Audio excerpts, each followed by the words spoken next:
Hi everybody, I'm Holly Wade from Holly Wade Wellness, and I wanted to introduce myself. So welcome to Box Butte Reservoir. This is one of my favorite places to catch a sunset, and I think we got a good night for me to share this with you. So a few things about me. My talents are in living a life of faith, in teaching, and inspiring others, and in movement. I have loved moving my body ever since I can remember. I used to watch, musicals on TV, and I would mimic what I saw. I remember when Michael Jackson did the moonwalk for the first time on TV.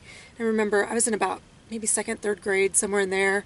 I remember trying to mimic that, figure that out on the kitchen floor. I mean, that's just kind of how I've always been. I just love movement, in particular dance.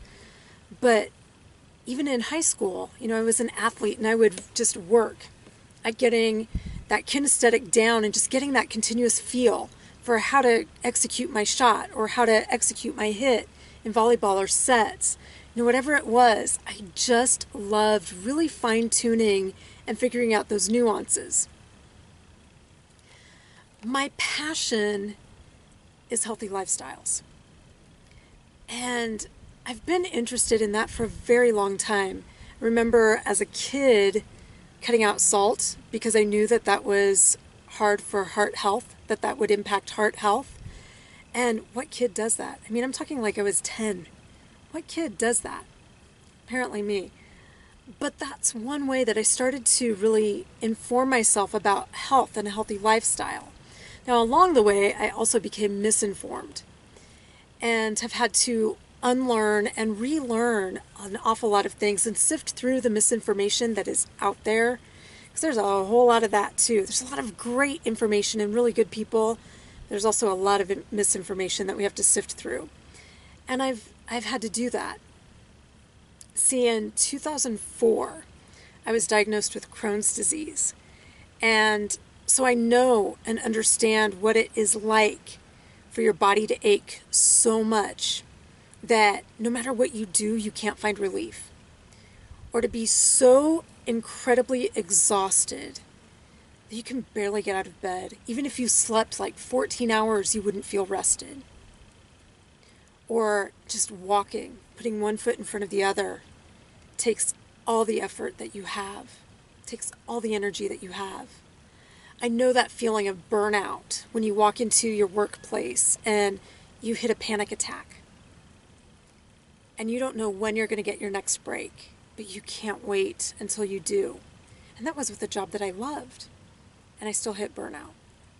I know these things and I understand these things, and I understand how our mental and emotional health and even our spiritual health impact our physical health.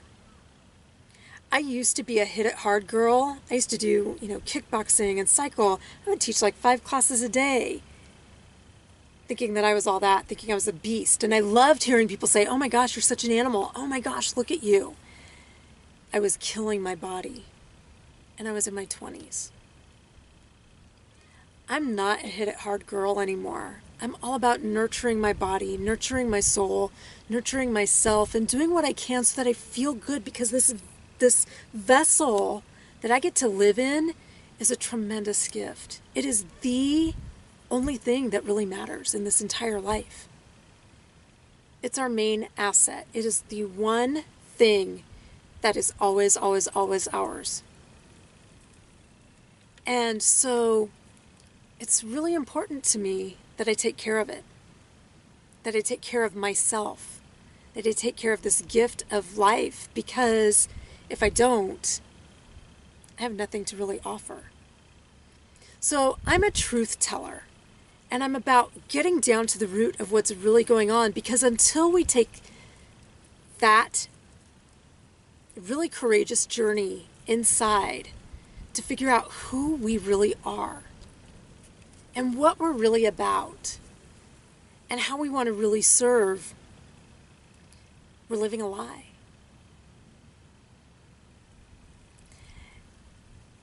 And so, losing weight is a great goal. There's nothing wrong with that. But it's never what's really going on. There's always something else really going on. Wanting to be a different size, there's nothing wrong with that. But there's something else going on. Maybe the disease of busyness or comparison is something that you face in your life. Been there. But that's just a symptom. That's not really the problem. So until we can start to dig down into those layers and start to peel off layers to get down to the root of what's really going on, the rest of it won't change. I do know that.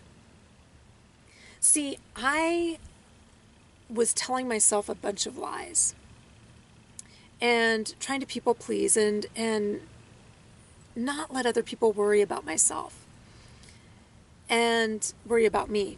And what happened was I ended up in the hospital for 4 months. This is what I know. I know that my lifestyle actually is one of the things that saved me.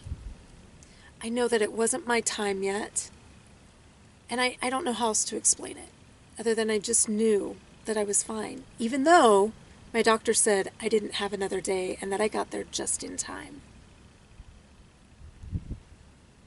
So I know that I'm here for a reason. I know that I'm supposed to share a message with people. I'm still trying to figure out what that message is, but I know for right now that what I really want is for people to feel good in these bodies that we're given for a really long time.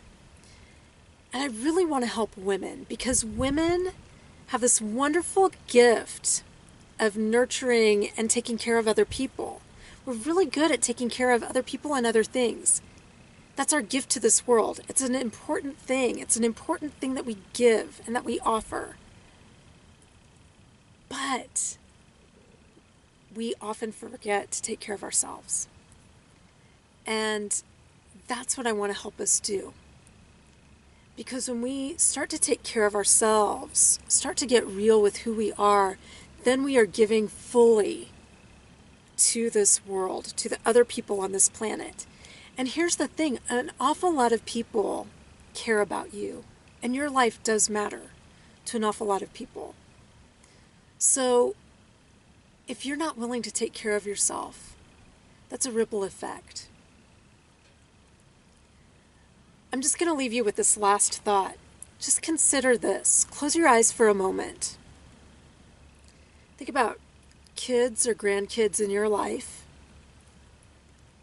And think about what a powerful thing it would be for them to witness someone who demonstrates self-love and self-worth by taking care of themselves. Think about how that reshapes their world. How a daughter starts to treat herself. How a son will view his wife. Or, how people will start to engage with one another and value self-care as doing something. It's not being lazy. And there's no reason to feel guilty for taking care of you. Because you can't offer your best self to the world if you're not willing to figure out who you are, how to take care of yourself, and be willing to do it because no one else is going to do it for you. So outside of this serious talk here, I love me some sunsets, and we have a beautiful one behind us. Welcome to the Nebraska sky. It's one of the most beautiful places where I've seen sunsets. And I've been to the tropics. So I love this, and I'm glad that I get to share this gift with you. This is my favorite time of day. I love my morning coffee and my evening tea. I love me some salsa dancing like nothing else. I love to dance. I love to move my body. Dance, yoga, Pilates. I love to just move my body in really nurturing ways. I love elephants. Weird. Actually, it's not a lot of people love elephants, but I love elephants. And I love dogs. So there you go. That's a little bit about me. And if you are interested in working as a team to instill some changes in your life, I'm happy to partner with you. So just schedule a discovery call and let's talk about one thing, just one behavior in your life, one act that would rock your world. Have a great rest of your day, and I hope that I get to know you even better.